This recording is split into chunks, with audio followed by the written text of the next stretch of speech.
They are a group of synthetic chemical compounds found in everything from makeup to clothing and nonstick cookware to carpet, and they are called PFAS. And these chemicals, they're dangerous. Exposure from consuming them, eating them, can lead to a variety of health effects. The Department of Health and Environmental Control recently tested surface water throughout our state and wildlife. They found significant numbers of PFAS reported in freshwater fish, oysters, and even blue crab. Live 5's Justin Kolar talked with the State Department of Natural Resources, conservationists, and those who just eat local seafood to see what should be done and why you should care. There should definitely be some sort of sign. Cast a line. There should be a alert. People should be told. Or drop a net here at Northbridge Park. You know, next thing you know, they've got some serious health problems. Just be careful not to eat everything you catch. And I've thought about eating the stuff out of here. That's what I was planning on doing today. But since what I've heard, it's kind of questionable whether I would or not. The Environmental Protection Agency says adverse health effects can occur when drinking water at PFOS contamination levels near zero, 0.02 parts per trillion. DHEC recently found an average of 60.8 parts per billion. That's roughly 3 million times that threshold found in the tissue samplings of 3 blue crabs they caught near this park. And yet, no sign and no consumption advisory exists. It's I guess another thing for us to worry about. And you know, clearly it's something we're going to need to continue to monitor and continue to be aware of and continue to try to stay up to date on what's going on both here in South Carolina and around the country.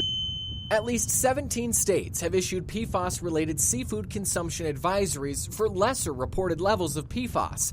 The chief of freshwater fisheries for the South Carolina Department of Natural Resources says initial tests from DHEC had reported significant findings related to PFAS 2 years ago. Yeah, you know, DHEC's testing is turning up the presence of some PFAS compounds in fish flesh in South Carolina waters.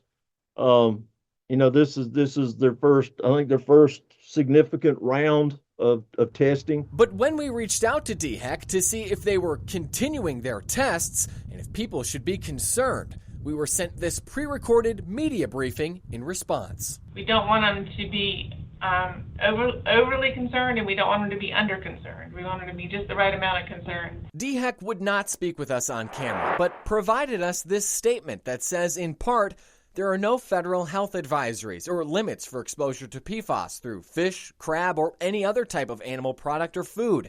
The EPA has stated that drinking water accounts for around 20% of people's exposure to PFAS chemicals, and that 80% of our exposure is from consumer products and food. They recommend reducing your exposure, but have not issued advisories. They say the science isn't there, citing sparse testing. I mean, if it's not safe, it's not safe. Blue crabs are a big part of our business here. They're a big part of the low country, especially you know, everybody eats them. David Richardson is a commercial fisherman with Marvin's Seafood. He sells hundreds of blue crabs just like these every day. It's not a small chunk of our business. While the verdict is still out on if these crabs are safe to eat according to South Carolinian officials, these same crabs, if sold in other states, would not be. That includes North Carolina and Alabama.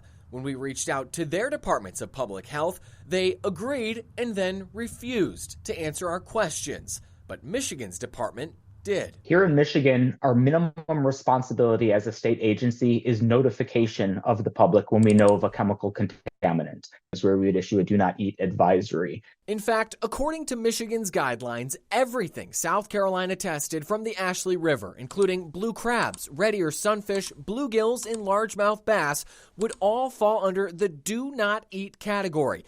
And that's not including test results from every other body of water tested statewide. It really comes down to notification of the residents of Michigan about what we are finding in the state and letting them make their decision. But here in South Carolina, folks like Richardson haven't heard anything from anyone, despite what the numbers do say.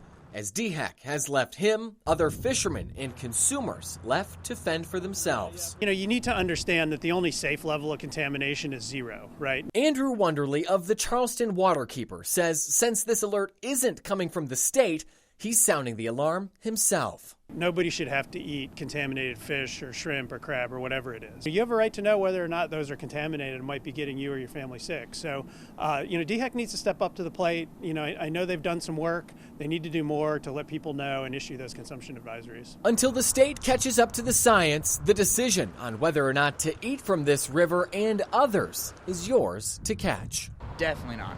Definitely not. There's no way. There's no way. Reporting from the Ashley River in Charleston, Justin Kolar, Live 5 News. And DHEC is building a new laboratory facility where they will further test shellfish, low-level mercury, PFAS, and PFOSs.